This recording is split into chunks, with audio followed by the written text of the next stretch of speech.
ज्या निमित्तानं आपण या ठिकाणी ही गाथा अभंग चिंतन सेवा आयोजित केलेली आहे। आपल्या शहापूर तालुक्यातील आणि हे ठिळे गाव आणि आपल्या ठिळे गावातील हे ठाकरे परिवाराचे पिताश्री कैलासवासी मालू हरी ठाकरे बाबांना मंगळवार दिनांक 24 फेब्रुवारी 2026 रोजी देवाज्ञा झाली आणि त्यांच्या स्मरणार्थ आपण या ठिकाणी रोजच गाथा अभंग चिंतन श्रवण करत आहोत। आजचा हा चिंतनाचा 5वा दिवस आहे। आतापर्यंत आपण 4 दिवस चिंतन श्रवण केलेलं आहे। आज या ठिकाणी आपण श्रवण करतोय अर्थात 5वा दिवस। आम्ही संसारात जन्माला आलेलो आहोत। आमचा जन्म संसारात झालेला आहे आणि संसार असं म्हटलेलं आहे की संसार म्हणजे दुःखाचे मूळ। संसार सुरुवातीलाही दुःखच आहे आणि नुसतं आम्ही संसार संसार संसारच करत बसलो तर शेवटी पश्चाताप आहे, शेवटीही दुःखच आहे। सुरुवातही दुःखाने होते आणि शेवटही दुःखाने होते, त्याला संसार म्हणतात। पण या ठिकाणी जगद्गुरु तुकोबा म्हणतात संसारा आलिया एक सुख आहे। जर जगद्गुरु तुकोबा म्हणतायत एक सुख आहे तर मग आम्ही शोधायला पाहिजे नक्की काय सुख आहे। कारण आम्ही आतापर्यंत जो संसार करतोय, आम्ही आतापर्यंत जे कार्य करतोय त्या ठिकाणी संसार करत असताना आमच्या वाट्याला फक्त दुःख दुःख दुःख आणि दुःखच येत असते। खरं तर संसार करत असताना प्रत्येक माणसाची अपेक्षा काय असते? आम्हाला सर्वांना सुख अपेक्षित आहे, आम्हाला सर्वांना सुख मिळावं ही एक अपेक्षा आहे प्रत्येक माणसाची, बरं का। ज्याची अपेक्षा आहे ते प्राप्त होत नाही आणि ज्याची अपेक्षा नाही, कितीही संसारिक माणूस असला तरी दुःख कोणालाही नकोय। दुःख वाटतंय का कोणाला पाहिजे म्हणून? दुःखाची अपेक्षा कोणी करतंय का?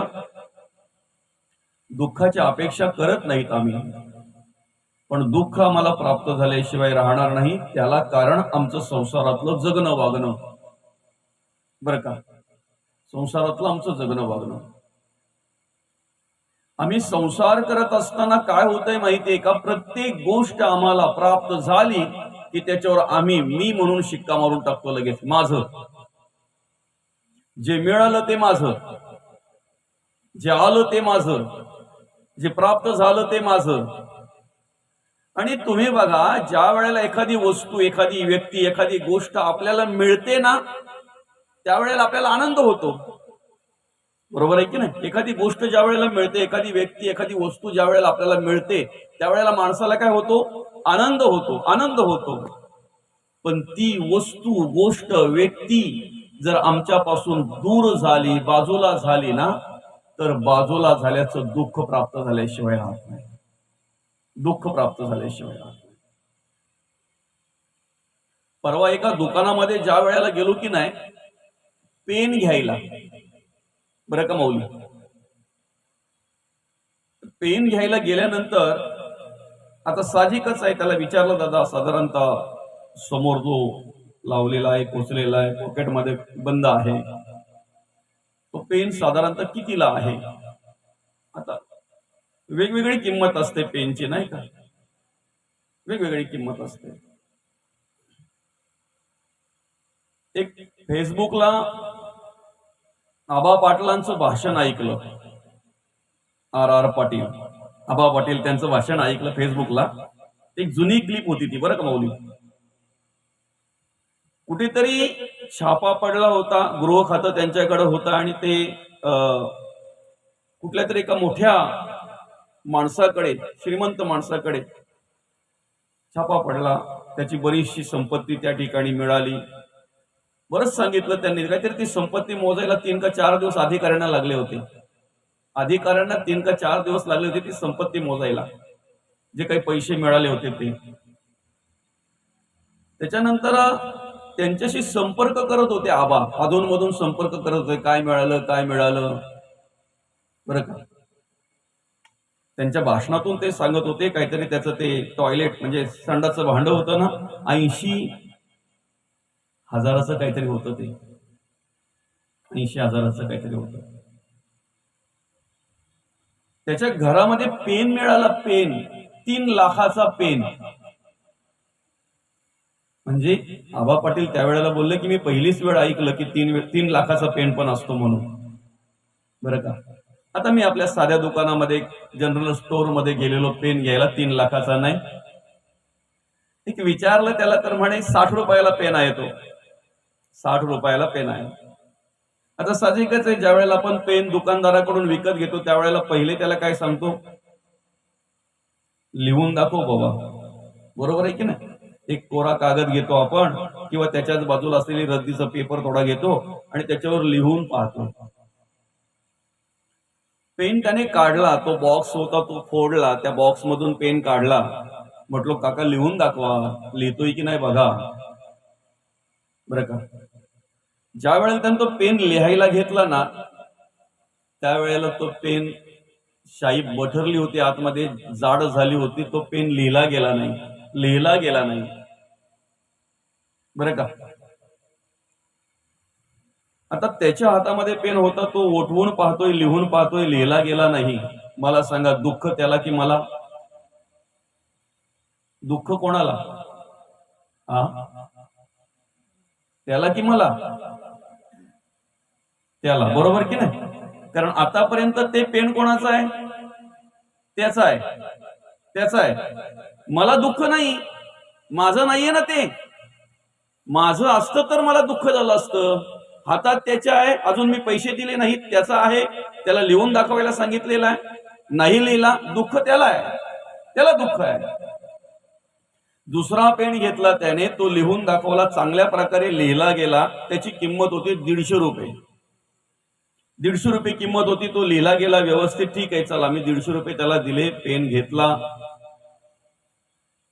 आता 150 रुपयाचा पेन म्हणजे जरा वरच्याच खिशाला असेल की नाही काय.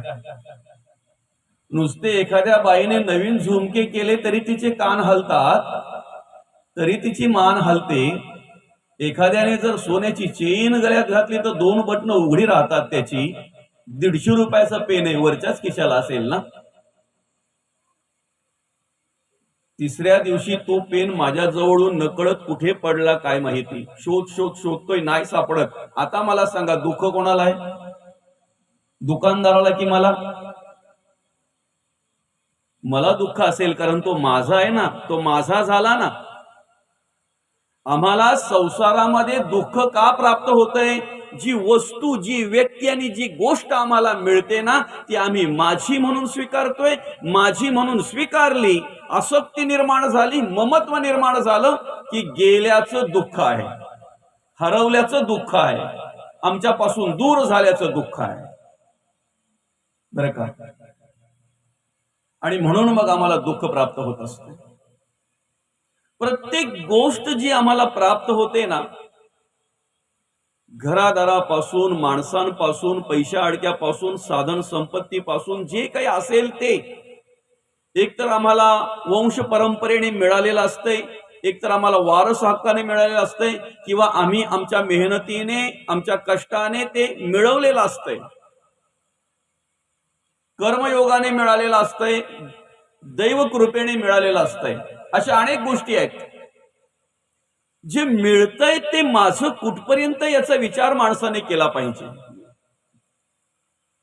जे प्राप्त होतंय ते माझं कुठपर्यंत याचा विचार आम्ही केला पाहिजे. मी पण एकदा माणसाकडे आला ना की मग सुख नाही. मी हे दुःखच देणारं तत्व आहे. मी हे दुःख देणारं तत्व आहे. कधीतरी तो घरामध्ये कमवून आणणारा कर्ता पुरुष बोलतोय ना, मी आहे म्हणून तुम्ही खाताय. मी जर गेलो नाही ना कमवायला, मी जर कमवून आणलं नाही ना, भूकचे मराल. हे शब्द त्या बाईने घरातले ऐकलं ना का मग ती बाई बोलते, हो घ्या, अजून चहा पण करता येत नाही, मी बनवून देते म्हणून तुम्ही खाताय, म्हणून तुम्हाला वेळेवर खायला मिळतंय. मी जर बनवूनच दिलं नाही ना तर तुम्हाला मिळेल का खायला? त्यांचं मी कळतंय ना तुम्हाला. समजूतदारपणा जर नसेल ना संसारामध्ये तर आयुष्यभर जरी संसार केला तरी पण त्यांना सुख समाधान कधीच मिळणार नाही, बरं का. ज्याला आपण समझोता म्हणतोय, समजूतदारपणा म्हणतोय, ऍडजस्टमेंट म्हटलं जातंय त्याला, बरं का. असाच एक संसारिक माणूस त्रासला, वैतागला, बरं का, आणि काय करावं काय नाही करावं असा विचार करायला लागला. कारण पोरं जोपर्यंत आपला ऐकतात ना तोपर्यंत बरं वाटतंय. जरा आपल्या शब्दाच्या पलीकडे जायला लागली ना की मग मात्र माणसाला पश्चाताप होतोय ना. बाई जोपर्यंत आमचं ऐकते ना तोपर्यंत आम्हाला बरं वाटतंय. आम्हाला उलट सुलट बोलायला लागली ना, उलट उत्तर यायला लागलं ना की मग त्रासतोय मनुष्य, कंटाळतोय. मनासारखं होत नाही, पाहिजे तसं होत नाही. घरामध्ये म्हणजे हडाड केली जाते, मुलं ऐकत नाहीत, बाई ऐकत नाही, अदवा तदवा ऐकायला मिळतंय. जगावं की मरावं अशी अवस्था झाली. आणि तेवढ्यात त्याच्या एका कुठल्या तरी मित्राने सांगितलं, अमक्या अमक्या ठिकाणी एक साधू पुरुष आहेत, त्यांच्याकडे जाऊन जरा बस, तुझ्या काय म्हणणं आहे, तुझं काय विचार आहे ते त्यांच्या पुढे मांड, काही समस्या आहेत ते मांड त्यांच्या पुढे, सांग त्यांना, काहीतरी पर्याय निघेल, काहीतरी पर्याय सांगतील तुला. कारण त्यांच्याकडे जे पण जातात ना जगण्याचा मार्ग मिळतो, त्यांना जीवन जगण्याचा मार्ग त्यांना मिळतोय. चांगल्या प्रकारे मार्गदर्शन ते करतात. चांगलं मार्गदर्शन करण्याचं काम ते साधू पुरुष करतात, सत्पुरुष करतात. आणि नेमकं काय झालं माहितीये का, संसाराला त्रासलेला, कंटाळलेला त्या सत्पुरुषाकडे गेला. ते सत्पुरुष आपल्या अंगण्यामध्ये अंगातला जो शर्ट आहे ना, काय असेल त्यांचा सदरा शर्ट काय असेल ते, त्याला टाके घालायला बसलेले, शिवायला बसलेले, अंगण्यामध्ये बसलेले, उन्हामध्ये बसलेले. सकाळची वेळ होती आणि ते शिवतात, तो सुई धाग्याने टाके घालतात त्या सदऱ्याला, काय असेल अंगातलं शर्ट वगैरे त्याला.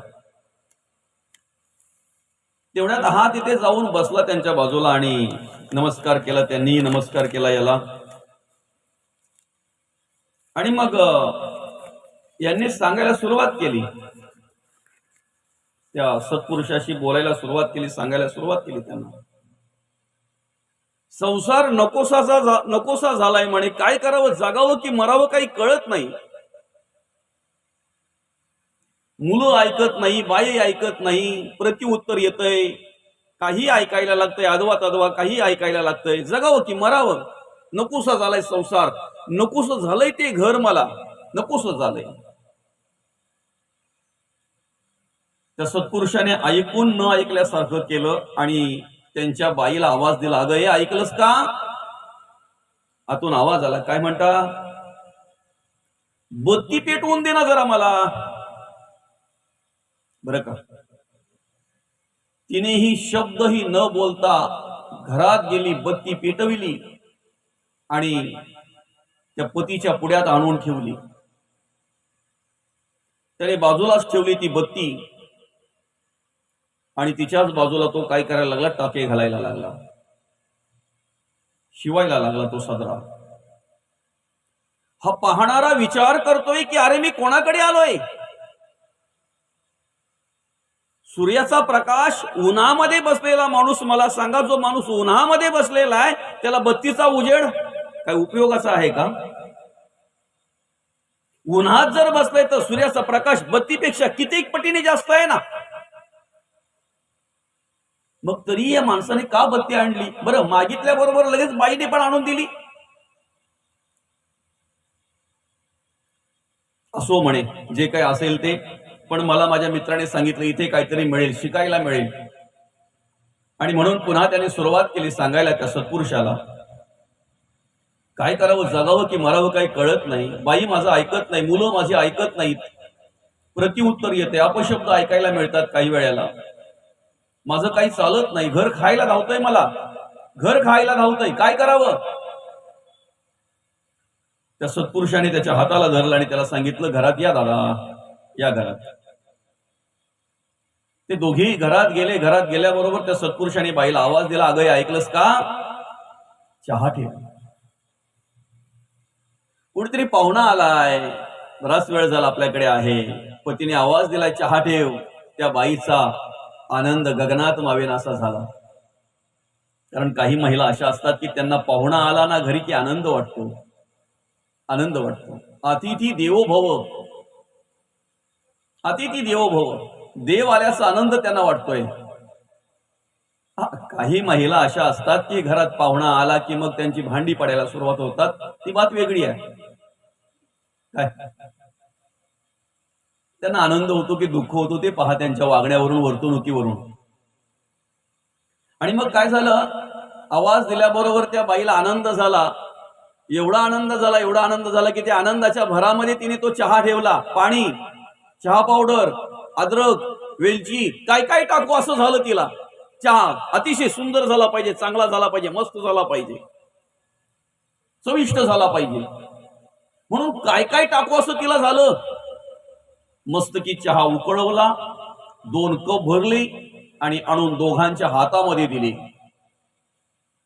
त्या सत्पुरुषाच्या हातात जेव्हा तो चहा आला तेव्हा त्याने तोंडाला लावला कप. गटा गटा गटा गटा सगळा चहा पिऊन घेतला.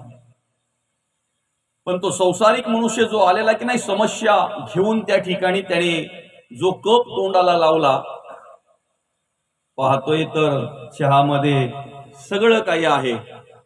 म्हणजे चहा पावडर टाकले, पाणी टाकले, दूध टाकले, अद्रक टाकले, वेलची टाकले, एवढा सगळा टाकलाय. काही राहिलं का? काय? साखर राहिली का? साखरच टाकायची विसरली ती बाई. आता मला सांगा, तो किती आवडीने पित असेल बरं? किती आवडीने पित असेल? 1-2 घोट मारला त्याने आणि मग विचार करायला लागला, नक्की मी आलोय कोणाकडे, कोणाच्या घरी आलोय मी नक्की? बिना साखरेचा चहा या माणसाने असा, जसा काय किती गोड आहे आणि कितीने असा पिला हा माणूस. मला 2 घोट मारले कसं तरीच करतय. तसाच तो कप बाजूला ठेवून दिला आणि हात जोडले त्या सत्पुरुषाला, म्हणे येतोय बरं का. तेवढ्यात त्या सत्पुरुषाने आता विचारलं, तुमच्या समस्याचं निराकरण झालं का, निरसन झालं का? म्हणे अशा सूर्याच्या प्रकाशामध्ये खमीस शिवित असताना, त्या ठिकाणी ते सदरा शिवत असताना जर तुम्हाला बत्तीचा प्रकाश लागतोय, काय उत्तर मिळेल मला त्याच्यातून? आणि बिना साखरेचा चहा पिऊन जर मला उत्तर मिळणार असतं तर मी घरीच चहा पिलो असतो ना बिना साखरेचा. ह्या सगळ्या क्रियेतून मला काय उत्तर मिळणार आहे? म्हणे काही शिकायला मिळालं का तुम्हाला? काय शिकणार म्हणे. तेव्हा त्या सत्पुरुषाने सांगितलं, दादा समजूतदारपणा महत्वाचा असतो संसारामध्ये. ऐकताय ना? संसारामध्ये समजूतदारपणा महत्वाचा असतो. म्हणे कसा? जर तुम्ही तुमच्या पत्नीला उन्हामध्ये बसलेले तुम्ही असताना जर सांगितलं असतं की मला जरा बत्ती आणून दे, म्हणे 4 शब्द पहिले ऐकवले असते तिने. काय म्हणाला तो? पहिले 4 शब्द तिने ऐकवले असते. उजेड सूर्याचा जास्त की बत्तीचा? तुमचे काय काय आहे शब्द तो, ज्याला काय शब्द येतो बरं? एवढ्या प्रकाशामध्ये तुम्हाला दिसत नाही, कुशाल बत्ती मागवताय, तुमचे काय? गाले जागा भरा तुम्ही बरं का. नको बरं. म्हणे बघ मग दादा, मी जेव्हा मला आवश्यकता असताना बत्ती सांगितली तेव्हा तिने कुठल्याही प्रकारे एकही शब्द न बोलता मला बत्ती आणून दिली. हे तिचं कर्तव्य होतं, ते तिने केलं. हे तिचं काम होतं, ते तिने केलं. निमूटपणे केलं, नम्रपणे केलं, काही न बोलता, प्रत्युत्तर न करता केलं. म्हणजे बाहेर तिने मला समजून घेतलं ना, म्हणून आतमध्ये बिना साखरेचा चहा दिला, मी तिला समजून घेतलं. कळलं असेल तुम्हाला समजूतदारपणा कशाला म्हणतात. जर तू तुझ्या घरामध्ये अशा प्रकारे राहिलास ना, तर निश्चित जे घर तुला नकोसं वाटतंय ना, जो संसार तुला खायला धावलाय ना, जे घर तुला खायला धावलंय ना, त्याच घरामध्ये तुला समाधान प्राप्त झाल्याशिवाय राहणार नाही. त्याच घरामध्ये तुला सुख प्राप्त झाल्याशिवाय राहणार नाही. फक्त महत्वाचं काय आहे, समजूतदारपणा पाहिजे. समजूतदारपणा पाहिजे. आणि तो समजूतदारपणा आमच्या अंतःकरणामध्ये निर्माण व्हावा, ते विचार आमच्या अंतःकरणामध्ये निर्माण व्हावे म्हणून आम्ही काय केलं पाहिजे.